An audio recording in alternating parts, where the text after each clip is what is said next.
And this is a really great question because a lot of people don't know that there are different styles of editing or different outcomes for these various types of editing. So, as I mentioned, developmental editing is plays at the idea level, the structural level, the storytelling level. So, anything from your plot arc to your character development, these kind of bigger suggestions that I might make about the storytelling itself, the story, the premise, the themes, the voice.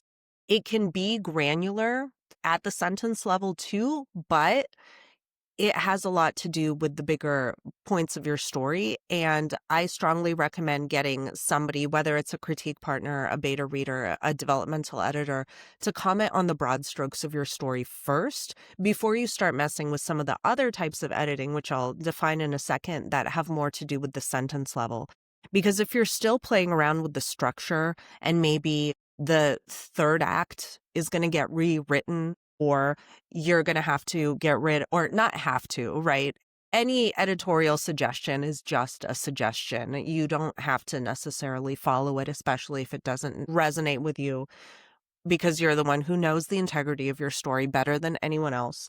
But if you decide to get rid of a subplot or a secondary character that is currently taking up a lot of real estate in the manuscript as is, those beautiful scenes, those beautiful sentences might not be there anymore. So if you jump right to a line edit or a copy edit, which I'll talk about next, you might be working harder, not smarter, and you might actually be perfecting individual paragraphs, individual turns of phrase and images where that scene might be problematic. And so developmental editing addresses these kind of zoomed out concerns in the story, the narrative, your narrative choices, basically. Then you go to line editing, and that's when you zoom in to concerns like voice, structure of individual sentences, paragraphs, individual scenes, how you're using dialogue, scene setting, imagery, all of those kind of page by page considerations of your writing.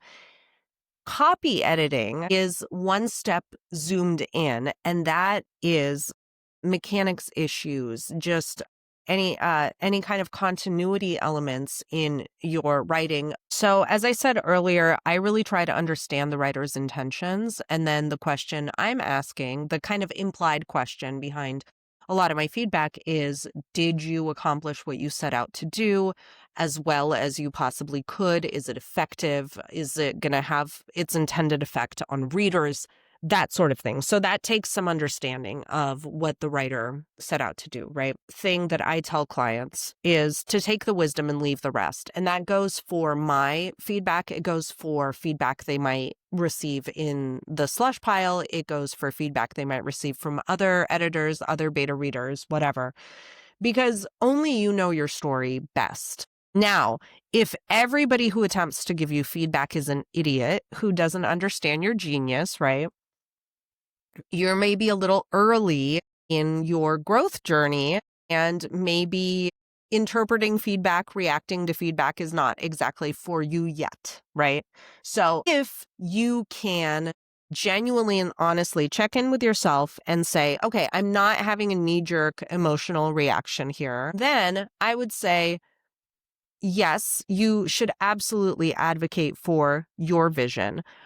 And if somebody is giving you overly prescriptive feedback, like you absolutely need to do this, or you should that, and don't ever this, and always that, that's the kind of stuff that you need to take with a grain of salt. As I say, you need to, right? But that's the kind of stuff I would take with a grain of salt, because instead of taking the feedback so literally, ideally you are able to step back and maybe see what the feedback is saying, especially if it's prescriptive.